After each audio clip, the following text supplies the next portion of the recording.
ഡോക്ടറെ, രാത്രി ഉറങ്ങാൻ കിടന്നു കഴിഞ്ഞാൽ ഭയങ്കര ഗ്യാസിൻ്റെ ബുദ്ധിമുട്ട് നേരിടുന്ന ഒരുപാട് ആളുകളുണ്ട്.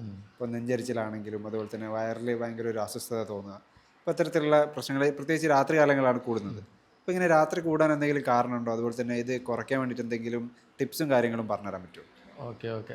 ഇത് പൊതുവായിട്ട് ഇന്ന് കണ്ടുവരുന്ന പ്രശ്നമാണ്.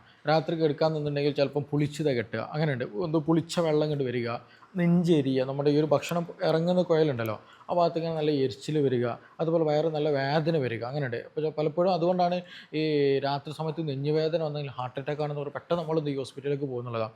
അപ്പോൾ ഇതിന്ന് കോമൺ ആയിട്ട് സർവ്വസാധാരണമായിട്ട് എന്ത് ചെയ്തിട്ടുണ്ട്, ഈ രാത്രിയിൽ ഇത് കൂടുന്നൊരു പ്രശ്നമുണ്ട് എന്നുള്ളതാണ്. പലപ്പോഴും അതിൻ്റെ കൂടെ നമ്മൾ ശ്രദ്ധിക്കാനുള്ളത്, പലപ്പോഴും രാവിലെയും അല്ലെങ്കിൽ ഫുൾ ടൈം നമുക്ക് ഗ്യാസിൻ്റെ പ്രശ്നം ഉണ്ടല്ലോ, ഈ ഗ്യാസിൻ്റെ പ്രശ്നം തന്നെ കൂടാനൊരു കാരണം ഏതാണെന്ന് ചോദിക്കുകയാണെങ്കിൽ രാത്രിയിൽ ഉണ്ടാകുന്ന ചില ശീലങ്ങളാണ്. അങ്ങനെയുണ്ട്. രാത്രി നമ്മൾ പ്രോപ്പറായിട്ട് മാനേജ് ചെയ്യുന്നില്ല എന്നുണ്ടെങ്കിൽ നമ്മുടെ ലൈഫിനെ അത് നല്ലോണം ബാധിക്കും എന്നുള്ളതാണ്. അതിന് ഏറ്റവും ബെസ്റ്റ് എക്സാമ്പിളാണ് ഈ പറഞ്ഞ ചോദ്യത്തിൽ പറഞ്ഞതുപോലെ ഗ്യാസിൻ്റെ ഇഷ്യൂ എന്നുള്ളത്. അപ്പോൾ ഇതിൽ നമ്മൾ ശ്രദ്ധിക്കാനുള്ളത്, പലപ്പോഴും പല ആളുകൾ ഇതിൽ നേരിടുന്ന വെല്ലുവിളി ഒന്ന് പുളിച്ചത് കിട്ടുക, നെഞ്ചരിക്കുക, അതുപോലെ വയറ് കാളിച്ചിൻ്റെ പ്രശ്നം വരിക, വയറ് വേദന വരിക, ഛർദി വരിക, ഓക്കാനം വരിക, ഇങ്ങനെയുള്ള പ്രശ്നങ്ങൾ വരും. അപ്പോൾ അതിന് അസോസിയേറ്റ് ആയിട്ട് ചിലപ്പോൾ നമുക്ക് ആ ഒരു സമയത്ത് ഉറക്കം പ്രോപ്പറായിട്ട് കിട്ടിയിട്ടില്ല. ചില ആൾക്ക് നല്ല തലവേദന ഇഷ്യൂസുകൾ വരും, നല്ല ക്ഷീണം വരും, പെട്ടെന്ന് എണീക്കുന്ന പ്രശ്നങ്ങൾ വരും, പല ടെൻഷൻ കൂടും. ഇങ്ങനെ പല പ്രശ്നങ്ങളും ഇതിന് അസോസിയേറ്റഡ് ആയിട്ട് വരും എന്നുള്ളത് തന്നെയാണ്. കാരണം രാത്രിയിൽ ഉറക്കം കൂടി എന്ത് ചെയ്യും, ഡിസ്റ്റർബ്ഡ് ആയാൽ മോർണിംഗ് പകൽ സമയം എന്ത് ചെയ്യും, നമ്മളാകെ എനർജിയൊക്കെ കുറഞ്ഞിട്ട് ആകെ ഡിസോർഡർ ആയിട്ട് പോകും, നമ്മുടെ വർക്കും കാര്യങ്ങളൊന്നും പ്രോപ്പറായിട്ട് നടക്കില്ല എന്നുള്ളതാണ്. അപ്പോൾ ഇത് ഉണ്ടാകാൻ ചില കാര്യങ്ങൾ നമ്മൾ ശ്രദ്ധിക്കേണ്ടതുണ്ട്. ഇതുണ്ടാകുന്നതിന് ചില കാരണങ്ങളുണ്ട്. അതില്ലാണ്ടാക്കാൻ എന്ത് ചെയ്യണം, നമ്മൾ ആ ഒരു കാരണങ്ങൾ നിർബന്ധമായിട്ട് ശ്രദ്ധിക്കുക എന്നുള്ളതാണ്. അതിൽ ഒന്ന് നമ്മൾ നിർബന്ധമായിട്ടുള്ളത്, വയറ് കാലിയായിട്ട് ഒരിക്കലും കിടക്കരുത് എന്നുള്ളതാണ്. പല ആളുകൾ ഇന്ന് പല തരത്തിൽ ഡയറ്റ് എടുക്കുന്നുണ്ട് അല്ലേ, തടി കുറഞ്ഞ് അല്ലെങ്കിൽ തടി കുറയ്ക്കാൻ, അല്ലെങ്കിൽ ഫാറ്റ് കുറയ്ക്കാൻ, അല്ലെങ്കിൽ ഒന്ന് ഷേപ്പായി കിട്ടാനൊക്കെ എന്ത് ചെയ്യും, പല തരത്തിൽ സോഷ്യൽ മീഡിയയിലെ പല വാർത്തകൾ കണ്ടിട്ട് അല്ലെങ്കിൽ യൂട്യൂബ് വീഡിയോസ് മാത്രം നോക്കിയിട്ട് ഒരു പ്രൊഫഷണലിന് കീഴിലല്ലാതെ, ഡോക്ടേഴ്സിന് കീഴിലല്ലാതെ ഡയറ്റ് എടുക്കുന്ന ഒരുപാട് പേരുണ്ട്. അപ്പോൾ അങ്ങനെ നമ്മൾ ഇഷ്ടത്തിനനുസരിച്ച് ഡയറ്റ് എടുത്തു കഴിഞ്ഞാൽ എന്താ പ്രശ്നം സംഭവിക്കുക, പല ആളുകൾ എന്ത് ചെയ്യും, ഞാൻ ഭക്ഷണം കുറക്കാമല്ലോ എന്ന് കരുതിയിട്ട് രാത്രി സമയത്ത് ഭക്ഷണം കഴിക്കില്ല, ചിലപ്പോൾ ഉച്ചയ്ക്ക് ചിലപ്പോൾ കഴിക്കുന്നുണ്ടായിരിക്കില്ല. അപ്പോൾ അങ്ങനെ നമ്മൾ പട്ടിണി കിടന്നു കഴിഞ്ഞാൽ അത് വലിയ പ്രശ്നമാണ്.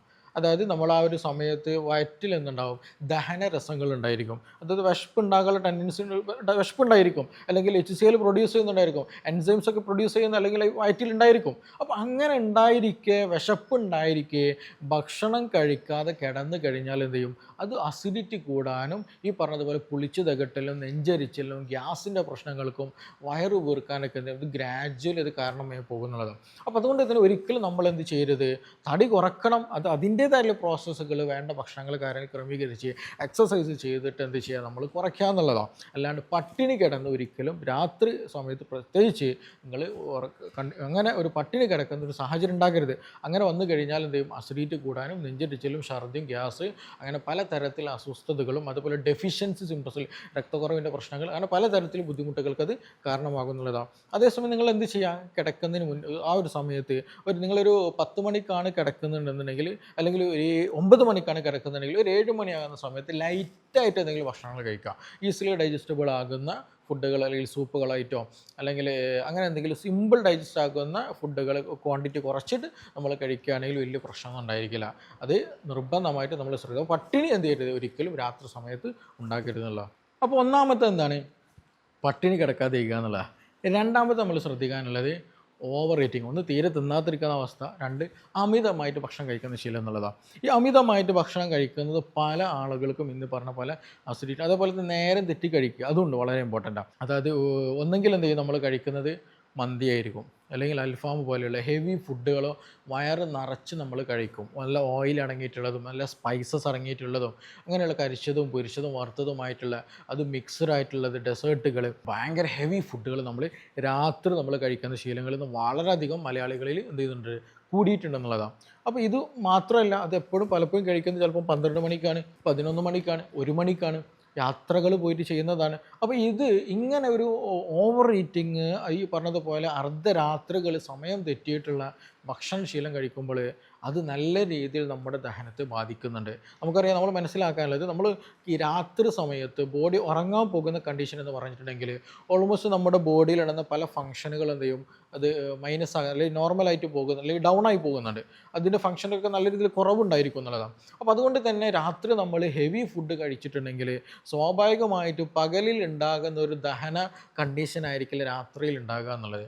ആ ഒരു സമയത്ത് മാറ്റങ്ങൾ ഉണ്ടായിരിക്കും എന്നുള്ളതാണ്. അപ്പോൾ അതുകൊണ്ട് തന്നെ രാത്രി പൊതുവേ ദഹനം കുറവുള്ള ഒരു സമയമാണ് കമ്പാരിറ്റീവ്ലി. അപ്പോൾ ആ ഒരു സമയത്ത് നമ്മൾ അമിതമായിട്ട് ഭക്ഷണം കഴിക്കുന്ന ശീലം, അതും എങ്ങനത്തെ ഭക്ഷണങ്ങൾ, ഈ ഹെവി ഫുഡുകൾ, ഫാസ്റ്റ് ഫുഡ് നമ്മൾ കൂടുതൽ കഴിച്ചിട്ടുണ്ടെങ്കിൽ അത് നല്ല രീതിയിൽ ദഹനരസങ്ങൾക്ക് പ്രശ്നം ഉണ്ടാക്കും. അതേപോലെ തന്നെ ദഹിക്കാത്ത പ്രശ്നങ്ങൾ ഉണ്ടായിരിക്കും. ദഹിക്കാതെ വന്നു കഴിഞ്ഞാൽ എന്താ സംഭവിക്കുക, ഭക്ഷണം ഒരുപാട് നേരം വയറ്റിൽ കിടക്കുകയും അത് ഇത് പറഞ്ഞതുപോലെ തിരിച്ചു വരുന്ന മുകളിലോട്ട് നോക്കാൻ വരിക, പുളിച്ച് തകട്ടുക, നെഞ്ചരിച്ചിൽ വരിക, ഹൈപ്പർ അസിഡിറ്റിയുടെ പ്രശ്നങ്ങൾ നല്ല രീതിയിൽ വരിക എന്നുള്ളതാണ്. അപ്പോൾ അത് നല്ല രീതിയിൽ എന്ത് ചെയ്യും, ഇങ്ങനെയുള്ള ആളുകളിൽ കണ്ടുവരാറുണ്ട് എന്നുള്ളതാണ്. അപ്പോൾ ഒരിക്കലും എന്ത് ചെയ്യരുത്, ഓവർ ഈറ്റിംഗ്, അമിതമായിട്ട് ഭക്ഷണം കഴിക്കരുത്. ഈ അമിത ഭക്ഷണം രാത്രി മാത്രമായിട്ട് നമ്മൾ പകലും ശ്രദ്ധിക്കാനുള്ളതാണ്. നമുക്കൊരു ശീലമുണ്ട്, മലയാളികളായ നമുക്കൊരു ശീലമുണ്ട്. എന്താണ്, നമ്മുടെ മുമ്പിൽ ഒരു പ്ലേറ്റിൽ ഒരു ചോറ് വന്നു വെച്ചിട്ടുണ്ടെങ്കിൽ അത് തിന്ന് തീർക്കുക എന്നുള്ളതാണ്. അത് ചെറിയ പ്ലേറ്റ് ആണെങ്കിൽ അതിലുള്ളത് തീർക്കും, വലിയ പ്ലേറ്റ് ആണെങ്കിൽ അതിലുള്ളത് തീർക്കും. അങ്ങനെ ഒരു ശീലം നമുക്ക് നല്ലോണം ഉണ്ട് എന്നുള്ളതാണ്. ചെറുപ്പത്തിൽ അങ്ങനെ തന്നെ നമ്മളെ പണ്ട് ശീലിച്ച് വരുന്ന ഒരു കാര്യം കൂടിയാണ്. അപ്പോൾ എപ്പോഴും ശ്രദ്ധിക്കാനുള്ളത്, വിശക്കുന്നുണ്ടെങ്കിൽ ഭക്ഷണം കഴിക്കുക, വിശപ്പുണ്ടെങ്കിൽ ഭക്ഷണം കഴിക്കുക, വിശപ്പ് മാറിയോ ഭക്ഷണം കഴിക്കൽ നിർത്തണം. അത് പ്ലേറ്റിൽ ഉള്ളത് തീരുന്നത് വരെ നമ്മൾ കാത്തിരിക്കേണ്ട അവസ്ഥ വരരുത്. അങ്ങനെ വന്നു കഴിഞ്ഞാൽ അതെല്ലാം എന്താണ്, അമിതമായിട്ട് നമ്മുടെ ബോഡിക്ക് സ്ട്രെസ്സാണ്, അല്ലെങ്കിൽ ഓവർ പണിയെടുക്കാനുള്ള സംഗതി കൊടുക്കുകയാണ്. അപ്പോൾ നമ്മൾ ബോഡി എന്ത് ചെയ്യും, അത് സമയം എടുത്താണെങ്കിൽ എങ്ങനെയെങ്കിലൊക്കെ മാനേജ് ചെയ്തിട്ട് ദഹിക്കും. അപ്പോൾ ഇത് നമ്മൾ രാത്രി സമയമാണ്, നമ്മൾ എന്ത് ചെയ്യും, വേറെ എക്സസൈസുകളില്ല, വേറെ വർക്കുകളില്ല, വേറെ ഒന്നും ചെയ്യുന്നില്ല, നമ്മൾ ഫുൾ റെസ്റ്റാണ്. ഈ സ്റ്റൊമക്ക് നല്ല രീതിയിൽ പണിയെടുക്കുന്നു, കുടലിലേക്ക് പോകുന്നു, കുടൽ എന്ത് ചെയ്യും, ഈ വരുന്ന കാർബോഹൈഡ്രേറ്റുകളും ഇത് ഫുള്ള് എന്ത് ചെയ്യും, ഫുള്ള് ഫാറ്റായിട്ട് സ്റ്റോർ ചെയ്യും. അപ്പോൾ ഇങ്ങനെ വന്നു കഴിഞ്ഞാൽ എന്താ സംഭവിക്കുക, പൊണ്ണത്തടി കൂടും, വയറ് ചാടും, പിന്നെ കൊളസ്ട്രോൾ കൂടും, ഫാറ്റി ലിവർ ഇഷ്യൂസുകൾ വരും. ഇങ്ങനെ പലതരത്തിലുള്ള ശാരീരിക അസ്വസ്ഥതകൾ, ലൈഫ് സ്റ്റൈൽ ഡിസീസുകൾ ഈ ഒരു സമയത്ത് കൂടാൻ കാരണം ഏതാണെന്ന് ചോദിക്കുകയാണെങ്കിൽ അതും ഈ പറഞ്ഞതുപോലെ ഓവർ ഈറ്റിംഗ് ആണ്, അമിതമായിട്ട് ഭക്ഷണം കഴിക്കുന്ന ശീലങ്ങൾ വരിക എന്നുള്ളത്. അപ്പോൾ അതുകൊണ്ട് തന്നെ ഭക്ഷണം രാത്രി കഴിക്കണം, അത് അമിതമാക്കാതിരിക്കലും വളരെ വളരെ ഇമ്പോർട്ടൻ്റ് ആണെന്നുള്ളതാണ്. ഇല്ല എന്നുണ്ടെങ്കിൽ ഈ പറഞ്ഞതുപോലെ നെഞ്ചരിച്ചിലും ബുദ്ധിമുട്ടുകൾ കാര്യങ്ങളൊക്കെ വരും. അപ്പോൾ എന്ത് ചെയ്യുക, അത് കാര്യം ശ്രദ്ധിക്കുക. കൂടുതൽ സ്പൈസസ് അടങ്ങിയിട്ടില്ലാത്ത, അതുപോലെ കൂടുതൽ കാർബണേറ്റ് ഡ്രിങ്കിൽ ഇല്ലാത്ത നോർമൽ വാട്ടർ എന്ത് ചെയ്യുക മാത്രം കുടിക്കാൻ ശ്രദ്ധിക്കുക എന്നുള്ളതാണ്. പലപ്പോഴും പല ആളുകൾ, ഞാൻ പലപ്പോഴും പറയാറുണ്ട്, നിങ്ങൾ ഭക്ഷണം കൂടുതൽ കഴിക്കരുതെന്ന് പറയും. അപ്പോൾ ചില ആളുകൾ പേഷ്യൻസ് എന്താ വെച്ചിട്ടുണ്ടെങ്കിൽ വെള്ളം നല്ലോണം കുടിക്കും. ഈ നല്ല വെള്ളം കുടിച്ചിട്ടാണ് കിടക്കും. ആ കിടന്നു കഴിഞ്ഞാൽ തന്നെ പ്രശ്നം ഉണ്ടാവില്ല, വയറ് നല്ല ദമ്മിലാണ്ട് പോകും. അപ്പോൾ അങ്ങനെ വന്നു കഴിഞ്ഞാൽ എന്ത് ചെയ്യും, ഇത് മുകളിലോട്ട് എടുക്കുന്ന ഒരു കണ്ടീഷൻ വരും എന്നുള്ളതാണ്. അപ്പോൾ അത് വെള്ളത്തിൻ്റെ കേസാണെങ്കിലും ഭക്ഷണത്തിൻ്റെ കേസാണെന്നുണ്ടെങ്കിലും നിർബന്ധമായിട്ട് നമ്മൾ ശ്രദ്ധിക്കണം എന്നുള്ളതാണ്. മൂന്നാമത് നമ്മൾ ശ്രദ്ധിക്കാനുള്ളത്, ഉറങ്ങാൻ പോകുന്ന സമയവും അതേപോലെ ഭക്ഷണം കഴിക്കുന്ന സമയം, അതിൻ്റെ ആ ടൈമിങ്ങിൽ വളരെ നല്ല രീതിയിൽ ഒരു ഗ്യാപ്പ് ഉണ്ടാവുക എന്നുള്ളതാണ്. അത് പല ആളുകൾക്ക് ഉണ്ടാകാമല്ലോ. പൊതുവേ നമ്മൾ ഓഫീസിൽ നിന്നോ അല്ലെങ്കിൽ ടൗണിൽ നിന്നോ അങ്ങനെ എന്തെങ്കിലുമൊക്കെ ഷോപ്പിംഗ് കഴിഞ്ഞ് വീട്ടിലേക്ക് വരുന്നു, ഡ്രസ്സ് മാറുന്നു, ഒന്ന് ഫ്രഷ് ആകുന്നു, അതേപോലെ തന്നെ നേരെ ഭക്ഷണം കഴിക്കുന്നു, നേരെ പോയിട്ട് എന്ത് ചെയ്യും, കിടക്കുന്നില്ല, ക്ഷീണിച്ച് പോയിട്ട് കിടക്കുന്നില്ല. ആ ശീലങ്ങൾ നമ്മൾ നിർബന്ധമായിട്ട് മാറ്റണം. ഭക്ഷണം രാത്രി വല്ല ഭക്ഷണം എന്ത് ചെയ്യുക, ഒരു ഉറങ്ങാൻ പോകുന്നതിന് മുന്നോടിയായിട്ട് 1-2 മണിക്കൂർ മുന്നോടിയായിട്ട് ആ ലൈറ്റ് ഫുഡ് നമ്മൾ കഴിച്ചിരിക്കണം എന്നുള്ളതാണ്. കാരണം അതായത് ബെഡിലേക്ക് എത്തുന്നതിന് മുന്നോടിയായിട്ട് ഏകദേശം അതിൻ്റെ ഒരു ദഹനങ്ങളൊക്കെ നല്ലൊരു ട്രാക്കിലായിരിക്കണം. നേരെ പോയിട്ട് എന്ത് ചെയ്യരുത്, ബെഡിലേക്ക് ചായുന്ന കിടക്കാൻ പോകുന്ന കണ്ടീഷൻ ഉണ്ടാകരുത്. അത് നിർബന്ധമായിട്ട് ശ്രദ്ധിക്കാം. അപ്പോൾ വീട്ടിൽ ചില അമ്മമാർക്ക് ചില ശീലങ്ങളുണ്ട്, ഭക്ഷണം കഴിച്ചു പറഞ്ഞാൽ ഉച്ചയ്ക്ക് കിടക്കുക എന്നുള്ളത്. അത് ഉടനെ തന്നെ കിടക്കുന്ന ശീലങ്ങൾ നിങ്ങൾ പരമാവധി ഒഴിവാക്കുക. അതും ഈ പറഞ്ഞതുപോലെ എന്ത് ചെയ്യാം, കിടക്കുന്നതും നിങ്ങൾ ഭക്ഷണം കഴിക്കുന്നതും തമ്മിലുള്ള ടൈമിങ് നല്ല രീതിയിൽ ഗ്യാപ്പ് കാണാം. ഇല്ല എന്നുണ്ടെങ്കിൽ നമ്മൾ കഴിച്ചു കഴിഞ്ഞ ഭക്ഷണം അല്ലെങ്കിൽ ആ ദഹനരസങ്ങൾ, വയറ്റിലുള്ള സാധനങ്ങൾ തിരിച്ചു വരാൻ ആ കിടക്കുന്ന ഒരു പൊസിഷൻ കാരണമായിട്ട് എന്താ പറയുക, സാധ്യതകൾ വളരെ കൂടുതലാണ്. അപ്പോൾ അതുകൊണ്ട് നിർബന്ധമായിട്ട് ശ്രദ്ധിക്കുക. വയറ് കുറച്ചൊക്കെ ഒന്ന് ദഹിച്ചിട്ട് ഒന്ന് ഫ്രീ ആയതിനു ശേഷം മാത്രം കിടക്കുക. അതിനൊരു ടൈം പീരീഡ് നമ്മൾ കാണുന്നുള്ളതാണ്. അപ്പോൾ ഞാൻ നേരത്തെ പറഞ്ഞല്ലോ, ഈ ചില പേഷ്യൻസ് അങ്ങനെ ഉണ്ടായിരിക്കും, നമ്മൾ ഉറങ്ങാൻ പോകുന്നതിന് മുന്നോടിയായിട്ട് ചിലപ്പോൾ നമ്മൾ മരുന്ന് കുടിക്കുക, അല്ലേ, അങ്ങനെ ഉണ്ടല്ലോ, നമ്മൾ ഉറക്കത്തിന് മുന്നിൽ രാത്രി സമയത്ത് അങ്ങനെ ചെയ്യാറുള്ളത്. അപ്പോൾ ഭക്ഷണം ചിലപ്പോൾ നേരത്തെ കഴിച്ചിട്ടുണ്ടായിരിക്കും, ഡോക്ടർ പറഞ്ഞതാണ് ശ്രദ്ധിക്കണം എന്നുള്ളത്. പക്ഷേ മരുന്ന് കൂടി ചിലപ്പോൾ എന്തായിരിക്കും ഉണ്ടാവും, ഈ പറഞ്ഞതുപോലെ ഉറങ്ങാൻ ബെഡിലേക്ക് എത്തുന്നതിന് മുന്നേ റൂമിലുണ്ടാവും, അവിടെ ജഗ് വെള്ളമൊക്കെ ഉണ്ടായിരിക്കും, അതിലെന്ത് ചെയ്യും, മരുന്ന് എടുത്ത് കുടിക്കും, വെള്ളം കുടിക്കുന്നത്. അതും നമ്മൾ നിർത്തണം. കാരണം എന്താ വെച്ചിട്ടുണ്ടെങ്കിൽ ആ സമയത്ത് നല്ലോ വെള്ളാണ്ട് കുടിക്കും, അപ്പോഴും വയറ് ദമ്മാവും. ആ ദമ്മിൽ നേരെ ബെഡിലേക്ക് കിടന്നാൽ എന്ത് ചെയ്യും, അത് പുളിച്ച് തകട്ട നെഞ്ചിരിക്കുന്ന അവസ്ഥ വരും. അപ്പോൾ ഭക്ഷണം കഴിക്കലും വെള്ളം കുടിക്കലൊക്കെ നേരത്തെ തന്നെ തീർത്തിട്ട് ആ അത്യാവശ്യമുണ്ടെങ്കിൽ മാത്രം കുറച്ച് ആവശ്യത്തിന് പിന്നീട് എന്തെങ്കിലും വെള്ളം കുടിക്കുക, നേരെ കിടക്കാൻ ശ്രദ്ധിക്കുക എന്നുള്ളതാണ്. കാരണം ആ ടൈമിങ് വളരെ വളരെ ഇമ്പോർട്ടൻ്റ് ആണ്. ഇല്ലയെന്നുണ്ടെങ്കിൽ ഈ പറഞ്ഞതുപോലെ പുളിച്ചത് കെട്ടലും നെഞ്ചരിച്ചിലും നല്ല രീതിയിൽ സാധ്യതകൾ വളരെ കൂടുതലാണ്. ഇനി അതേപോലെ തന്നെ ഈ ചില ശീലങ്ങളുണ്ട് രാത്രി നമ്മൾ പലപ്പോഴും ചില ആളുകൾക്കുള്ളതാണ്, എസ്പെഷ്യലി സ്മോക്കിംഗ് നല്ല രീതിയിലുള്ള ആളുകൾ, അതേപോലെ രാത്രി സമയത്ത് കട്ടൻ ചായ കൂടുതലായിട്ട് കഴിക്കുന്ന ആളുകളുണ്ടാകുന്നത്, ഇങ്ങനെയുള്ള കോഫി കൂടുതൽ കുടിക്കുക, ഇങ്ങനെയുള്ള ആളുകൾക്ക് ഇത് നല്ല രീതിയിൽ ബാധിക്കും എന്നുള്ളതാണ്. എസ്പെഷ്യലി പുരുഷന്മാരെ സംബന്ധിച്ചിടത്തോളം ചിലപ്പം ബിസിനസ് റിലേറ്റഡ് ആയിട്ട് അല്ലെങ്കിൽ അങ്ങനെ എന്തെങ്കിലും സ്ട്രെസ് റിലേറ്റഡ് അല്ലെങ്കിൽ ആങ്സൈറ്റി വരുന്നത് കൂടുതലുണ്ടാകുന്ന ഒരു സമയമാണ് ഈ പറഞ്ഞ രാത്രി സമയം എന്ന് പറയുന്നത്, കമ്പാരിറ്റീവ്ലി സ്ത്രീകളെ അപേക്ഷിച്ച്. കാരണം ആ ഒരു സമയത്ത് ടെസ്റ്റോസ്റ്ററോൺ ഹോർമോണിൻ്റെ അളവ് കുറയുന്നൊരു സമയം കൂടിയാണ്. അപ്പോൾ അതുകൊണ്ട് തന്നെ അവർ എനർജിയും എനർജിയൊക്കെ കുറഞ്ഞിട്ടുണ്ടായിരിക്കും, ക്ഷീണമൊക്കെ ഉണ്ടായിരിക്കും. അപ്പോൾ പല ആളുകൾ ചിലപ്പോൾ ഇത് സ്മോക്ക് ചെയ്യും രാത്രി സമയത്ത്, അതേപോലെ തന്നെ കട്ടൻ ചായ കുടിക്കുക, ഇതേപോലെ ഈ കോഫി കുടിക്കുക എന്നത്. അപ്പോൾ ഇത് നല്ല രീതിയിൽ എന്ത് ചെയ്യും, നമ്മുടെ ഗ്യാസ്ട്രിക് സെക്രീഷനെ നല്ല രീതിയിൽ സ്റ്റിമുലേഷൻ നടത്തും. ഇത് നമ്മൾ ചെയ്തിട്ടുണ്ടെങ്കിൽ എന്ത് ചെയ്യും, ഇത് നല്ല രീതിയിൽ ഗ്യാസ്ട്രിക് സെക്രീഷൻ നമ്മുടെ അസിഡിറ്റി കൂട്ടുന്ന കാര്യങ്ങളാണ്. അപ്പോൾ അങ്ങനെ വന്നു കഴിഞ്ഞാൽ ഇങ്ങനെ ചെയ്യുന്ന ശീലങ്ങൾ എന്തെങ്കിലും നിങ്ങൾക്ക് ഉണ്ടെന്നുണ്ടെങ്കിൽ ഈ പറഞ്ഞതുപോലെ ഈ നെഞ്ചരിച്ചിലും പുകച്ചിലും പ്രശ്നങ്ങൾ നല്ല രീതിയിൽ നിങ്ങൾക്ക് കൂടുന്നുള്ളതാണ്. അപ്പോൾ അങ്ങനെ ശീലം. അപ്പോൾ ഈവൻ നമ്മളെന്തെങ്കിലും ചെറിയ അളവിൽ മദ്യം കഴിച്ചാലും ഇത് എഫക്റ്റ് ഉണ്ടാവില്ല. അപ്പോൾ ഇങ്ങനെ ഉണ്ടാകുന്ന ശീലങ്ങൾ നമ്മൾ നിർബന്ധമായിട്ടും സ്റ്റോപ്പ് ചെയ്യണം. അത് സ്റ്റോപ്പ് ചെയ്താൽ തന്നെ എന്ത് ചെയ്യും, ഇതുപോലെയുള്ള അസിഡിറ്റിയുടെ പ്രശ്നങ്ങൾ, ഗ്യാസിൻ്റെ പ്രശ്നങ്ങൾ, പുളിച്ചു തകലുന്ന ഇഷ്യൂസുകൾ നമുക്കത് നല്ല രീതിയിൽ മാറ്റിക്കൊണ്ടുവരാൻ പറ്റും എന്നുള്ളതാണ്. ഇനി അതേപോലെ നമ്മൾ ശ്രദ്ധിക്കുക, രാത്രി സമയത്ത് പല ആളുകളും എക്സസൈസുകൾ ചെയ്യും, വ്യായാമം ചെയ്യുന്ന ആളുകൾ പലപ്പോഴും നമ്മൾ ഈ പറഞ്ഞതുപോലെ ഓഫീസും മറ്റു കാര്യങ്ങൾ വർക്ക് ചെയ്ത് കഴിഞ്ഞ് ഫ്രീ ആകുന്ന സമയത്താണ്. എന്നിട്ട് എന്ത് ചെയ്യും, ഒരു 10 മണി വരെ അല്ലെങ്കിൽ 11 മണി വരെയൊക്കെ ചിലപ്പോൾ നല്ല രീതിയിൽ വ്യായാമം ചെയ്തു. ഇത് നല്ല ശീലം അല്ല, അത് നമ്മൾ നിർബന്ധമായിട്ട് മനസ്സിലാക്കണം. അങ്ങനെ ഒരു ഹെവി വർക്ക്സ് ചെയ്തിട്ട് നമ്മൾ നേരെ സ്ലീപ്പിലേക്ക് പോയിട്ടുണ്ടെങ്കിൽ ഒന്ന് നമുക്ക് പ്രോപ്പറായിട്ട് ഉറക്കം കിട്ടില്ല, രണ്ടാമത് ഈ പറഞ്ഞതുപോലെ പുളിച്ചു തകട്ടുകളും നെഞ്ചരിച്ചിലും ഗ്യാസിനും അസിഡിറ്റിയുള്ള സാധ്യതകൾ വളരെ കൂടുതൽ, നമ്മുടെ ലൈഫ് സ്റ്റൈൽ കംപ്ലീറ്റ് അത് പ്രശ്നം ഉണ്ടാക്കുന്നതാണ്. അപ്പോൾ എപ്പോഴും ശ്രദ്ധിക്കുക, രാത്രി സമയത്ത് നിങ്ങൾ വ്യായാമം ചെയ്യണം അല്ലെങ്കിൽ എക്സസൈസ് ചെയ്യണമെന്നുണ്ടെങ്കിൽ ലൈറ്റായിട്ട് മൈൽഡായിട്ടുള്ള സ്ട്രെച്ചിങ് കാര്യങ്ങൾ ചെയ്യുക. ഹെവി എക്സസൈസുകൾ പരമാവധി രാവിലെ സമയത്ത് ചെയ്യലാണ് ഏറ്റവും ഉചിതമായിട്ടുള്ളത്.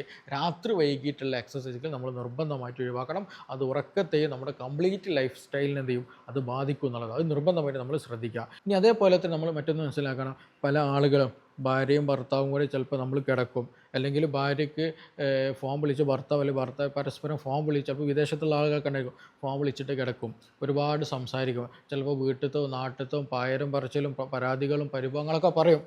ഇത് ടെൻഷൻ അടിച്ച് നിങ്ങൾ കിടന്നു കഴിഞ്ഞാൽ അസിഡിറ്റി കൂടും. നല്ല രീതിയിൽ ശ്രദ്ധിക്കുക. പലപ്പോഴും നമ്മളത് ശ്രദ്ധിക്കാതെ വിട്ടു പോണ കാര്യങ്ങളാണ്.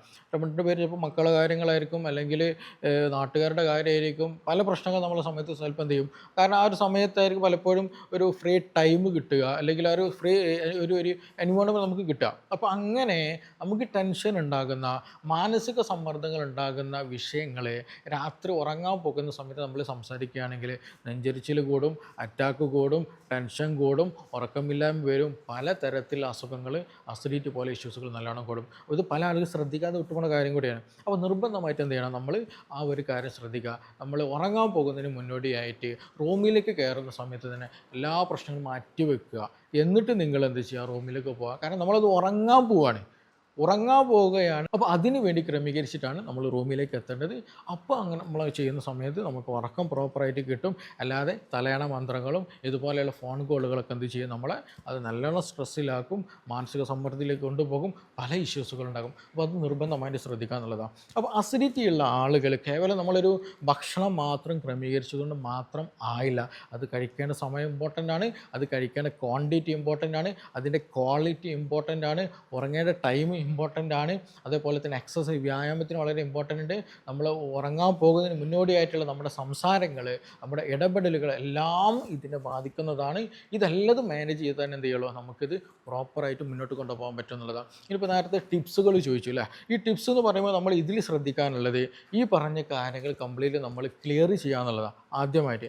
രണ്ടാമത് നമ്മൾ ശ്രദ്ധിക്കാനുള്ളത് ഭക്ഷണത്തിൽ നമുക്ക് കുറേ മാറ്റങ്ങൾ വരുത്താൻ പറ്റും. എസ്പെഷ്യലി രാത്രി സമയത്ത് കിടക്കുമ്പോൾ ലൈറ്റായിട്ടുള്ള ഈസിലി ഡൈജസ്റ്റബിൾ ആകുന്ന ഫുഡുകൾ കഴിക്കാൻ ശ്രദ്ധിക്കുക എന്നുള്ളതാണ്. കൂടുതൽ സ്പൈസസും കൂടുതൽ ഓയിൽ അടങ്ങിയിട്ടുള്ളതും ഫ്രൈഡ് ചെയ്തുള്ള ഭക്ഷണങ്ങളൊക്കെ എന്ത് ചെയ്യുക, ഫാസ്റ്റ് ഫുഡുകൾ നമ്മൾ പൂർണ്ണമായിട്ട് ഒഴിവാക്കാൻ ശ്രദ്ധിക്കുക. അതുപോലെ തന്നെയാണ് ഈ ഗ്യാസുകൾ കൂടുതലാണെങ്കിൽ 7up, കൊക്കോകോള ഡ്രിങ്ക്സുകൾ ഉണ്ടല്ലോ, അതൊക്കെ എന്ത് ചെയ്യുക, നമ്മൾ പൂർണ്ണമായിട്ട് ഒഴിവാക്കുക എന്നുള്ളത് തന്നെയാണ്. പിന്നെ അതേപോലെ തന്നെ ഇത് ഇടയ്ക്കിടയ്ക്ക് വരുന്നുണ്ടെങ്കിൽ സിമ്പിളായിട്ട് ചെയ്യാൻ പറ്റുന്ന ഒരു സംഗതി, ഒന്ന് മല്ലി ഉണ്ടല്ലോ, നമ്മളെ കൊത്തമല്ലി, പച്ചമല്ലി എന്ന് പറയും. അപ്പോൾ ഇത് മല്ലിക്കൂട്ട് എന്നൊക്കെ പറയും ചില നാട്ടിൽ, മല്ലിപ്പൊടി ഉണ്ടാക്കുന്ന. ഇത് തിളപ്പിച്ചിട്ട് വെള്ളം നല്ല രീതിയിൽ കുടിക്കുക എന്നുള്ളതാണ്. നിങ്ങൾ ഡേ ടൈമൊക്കെ കുടിച്ചോളി, പ്രശ്നമൊന്നുമില്ല. അതുപോലെ കക്കരി നല്ല രീതിയിൽ നിങ്ങൾ എന്ത് ചെയ്യുക, ഭക്ഷണത്തിൽ ഒന്ന് ഉൾപ്പെടുത്താനൊന്ന് ശ്രദ്ധിക്കുക എന്നുള്ളതാണ്. കക്കരി വളരെ നല്ല നമ്മുടെ ബോഡിയുടെ ഹൈപ്പർ ടെൻസ് അല്ലെങ്കിൽ ആ ഹൈപ്പർ കണ്ടീഷൻ കുറയ്ക്കാൻ എന്ത് ചെയ്യും, ഇത് നല്ല രീതിയിൽ ഹെൽപ്പ് ചെയ്യുന്നതാണ്. അത് കരുതിയിട്ട് ഒന്നാകെ കക്കരി കഴിക്കരുത്, അതും പ്രശ്നം കേട്ടോ. അപ്പോൾ അത് ആവശ്യത്തിന് എന്ത് ചെയ്യുക, നമ്മൾ പകൽ സമയത്തൊക്കെ അത് കഴിക്കുകയാണെങ്കിൽ വളരെ നല്ല ഗുണം ചെയ്യുന്നതാണ്. അപ്പോൾ ആ ഒരു ലൈഫ് സ്റ്റൈൽ നമ്മൾ ക്രമീകരിക്കുകയാണെന്നുണ്ടെങ്കിൽ ഈ പ്രശ്നം നമുക്ക് മരുന്നുകളൊന്നും ഇല്ലാതെ തന്നെ നമുക്കത് പ്രോപ്പറായിട്ട് മാനേജ് ചെയ്യാൻ പറ്റും എന്നുള്ളതാണ്. അപ്പോൾ നിങ്ങൾക്ക് ഈ പറഞ്ഞതുപോലെ എന്തെങ്കിലും അസിഡിറ്റി ഇഷ്യൂസ് ഉണ്ട്, ചിലപ്പോൾ അൾസറിന് പ്രശ്നമുള്ള ആളുകളുണ്ടാവും, ചിലപ്പോൾ എച്ച് പൈലോറിക് പ്രശ്നങ്ങൾ കൂടുതൽ ആളുകളുണ്ടാവും, ടെൻഷൻ കൂടിയിട്ട് വരുന്ന ആളുകളുണ്ടാവും, ചില ആളുകൾക്ക് റീസൺ എന്താണെന്ന് അറിയില്ല, വെറുതെ അസിഡിറ്റി പ്രശ്നങ്ങളുള്ള ആളുകൾ, ഇങ്ങനെ പല തരത്തിൽ ഇതിന് കണ്ടുവരാറുണ്ട്. ചിലപ്പോൾ തലവേദന അസോസിയേറ്റഡ് ആയിട്ട് അസിഡിറ്റി പ്രശ്നങ്ങൾ, ഛർദി, ഓക്കാനം, മലബന്ധം, വയറ് വീർക്കുക, അങ്ങനെ പല പ്രശ്നങ്ങളും കോമൺ ആയിട്ട് ഇതിനൊക്കെ അസോസിയേറ്റ് ഉണ്ടാവലുണ്ട്. അപ്പോൾ എന്തെങ്കിലും പ്രശ്നങ്ങളുണ്ട്, ഇതിനെപ്പറ്റിയൊക്കെ കൂടുതൽ എന്തെങ്കിലുമൊക്കെ അറിയണം താല്പര്യം ഉണ്ടെങ്കിൽ താഴെ തന്നുള്ള നമ്പറിൽ ബന്ധപ്പെടുക. നമുക്കിനി മറ്റൊരു വിഷയവുമായി ബന്ധപ്പെട്ടിട്ട് വീണ്ടും കാണാം. Thank you.